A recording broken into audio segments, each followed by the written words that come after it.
There is a famous moment in the history of Sparta, when they were threatened with invasion by Philip, king of Macedon. Philip, whose son was Alexander the Great, demanded the submission of the Spartans. "It would be better to submit to him now," he said, "because if I conquer your city, I will destroy you all. There is no wall that is high enough to stop a horse with a cart filled with gold. My boy, you must find a kingdom big enough for your ambitions. Oh, how small a portion of earth will hold us when we are dead, who ambitiously seek after the whole world while we are living." Conquest of Amphipolis and defeat of the Thracians. After the defeat of the Illyrians, Macedonia's policy became increasingly aggressive.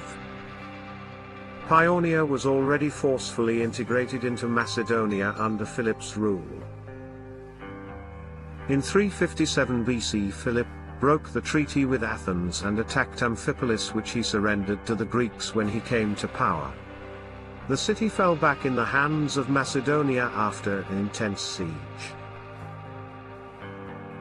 Then he secured possession over the gold mines of nearby Mount Pangaeus, which will enable him to finance his future wars. The Macedonian silver tetradrachms and gold staters mined during Philip's rule became a recognized currency not only in the entire Balkans but far into northern Europe among the Celts, who made poor copies of the same. Conquest of the Greek cities Potidaea, Pydna, and Methone. In the same year the Macedonian army attacked and captured the Greek city Potidaea in Chalcidice.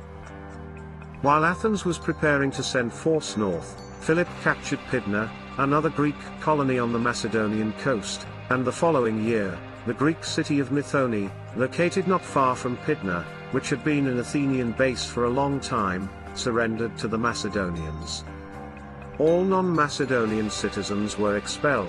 The city was razed to the ground, and refounded as a Macedonian city.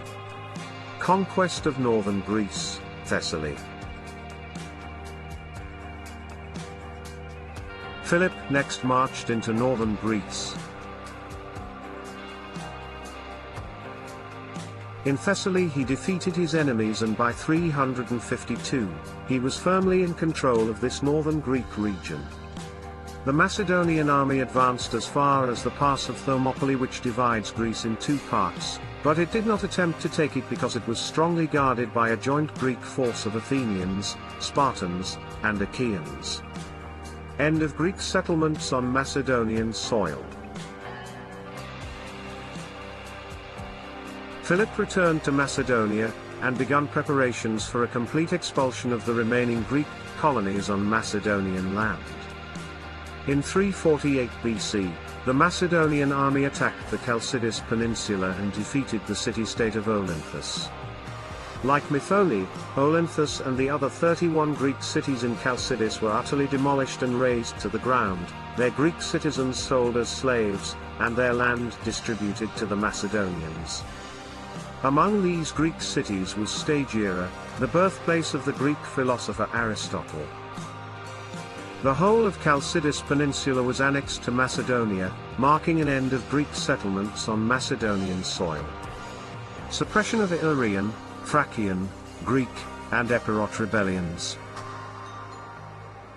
The Macedonian king spent most of 345 subduing the rebellions of the conquered nations.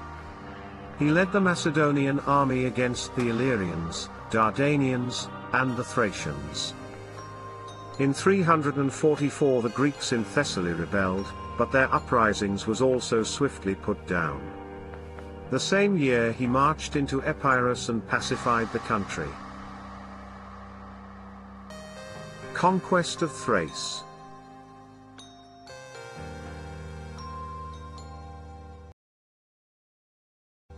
Having secured the bordering regions of Macedonia, Philip assembled a large Macedonian army and marched deep into Thrace for a long conquering campaign. By 339 after defeating the Thracians in series of battles, Most of Thrace was firmly in Macedonian hands, save the most eastern Greek coastal cities of Byzantium and Perinthus, who successfully withstand the long and difficult sieges. But both Byzantium and Perinthus would have surely fell had it not been for the help they received from the various Greek city-states, and the Persian king himself, who now viewed the rise of Macedonia and its eastern expansion with concern. Ironically, the Greeks invited and sided with the Persians against the Macedonians, although the Persians had been the most hated nation in Greece for more than a century.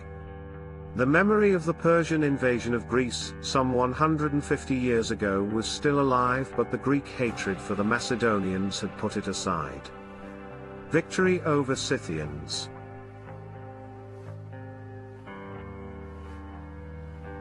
Ordering the Macedonian troops to lift the sieges of the two Greek cities, Philip led the army northward across Thrace.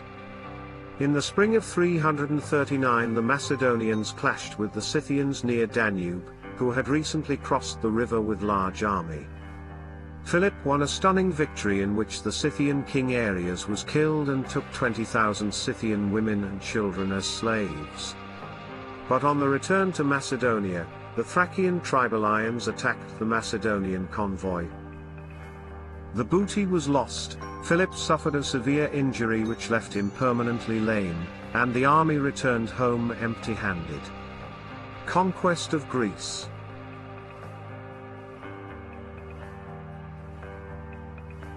Philip spent the following months in Macedonia recovering from the injury, but there was no time to relax. The Greeks were uniting and assembling a large army, and as historian Peter Green observed, if Philip did not move fast it would be they who invaded his territory, not he theirs. As soon as he recovered, Philip assembled the largest Macedonian army yet, gave his 18-year-old son Alexander a commanding post among the senior Macedonian generals, and marched into Greece. The Greeks likewise assembled their largest army since the Persian invasion to face the Macedonian invasion. At Chaeronea in central Greece, where the two armies met, the whole of Greece put 35,000 infantry and 2,000 cavalry on the field, while the Macedonians had 30,000 infantry and 2,000 cavalry.